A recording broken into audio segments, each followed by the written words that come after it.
QVT, QVS, Thierry, quelles sont les différences? Oui, vous pouvez voir ça par exemple sur les réseaux sociaux, les médias aussi, sur LinkedIn, tous les systèmes où on communique. Des fois c'est QVT, qualité de vie au travail.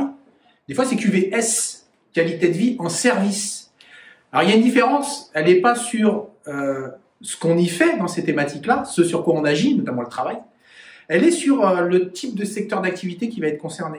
Qualité de vie au travail, c'est un sens très large, générique, c'est pour tout le monde. C'est parti comme ça, donc la NAC parle de QVT, un certain nombre de grands acteurs parlent de QVT.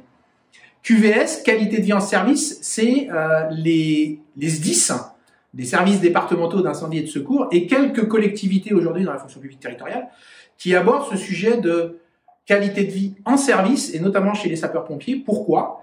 Parce que chez les sapeurs-pompiers, vous avez deux grandes catégories de personnel, ce qu'on appelle les personnels permanents, enfin ceux qui sont les fonctionnaires, fonction territoriale, les fonctionnaires de la fonction publique territoriale, qui sont considérés comme les personnels permanents, donc c'est les pompiers professionnels et les personnels administratifs, techniques et spécialisés. Donc c'est une catégorie de population qui sont considérés comme des personnes travaillant, au sens travail, salariés, agents de la fonction publique, mais avec une connotation travail.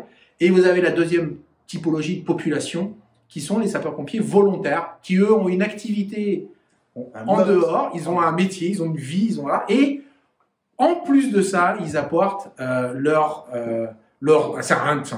c'est pas un don, mais c'est vraiment, ils apportent leur personne, ils mettent au service de la population leur temps pour pouvoir aider les populations à être secourues, à protéger les biens et les personnes. Donc, ces gens-là sont pas, on va dire qu'aujourd'hui, au sens des textes, ils sont pas considérés comme des travailleurs connectés aux services départementaux d'incendie et de secours. Et l'idée, c'était pas de dire qualité de vie au travail, parce que l'idée, c'était d'intégrer ces gens-là, parce qu'ils ont également une façon de pratiquer leur activité qui est importante à découvrir.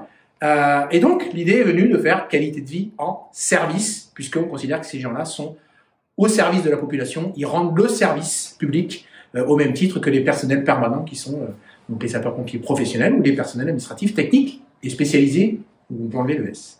Avec des enjeux de coordination et d'organisation des activités qui sont spécifiques à des volontaires et des pros qui interviennent ensemble. Ce qui est assez particulier, et c'est pour ça qu'on fait la différence QVT, QVS, parce que cette jonction de volontaires et de pros n'est pas la même organisation du travail qu'avec que des pros. Voilà. C'est aussi ce petit point. C'est ça, ensemble. Salut!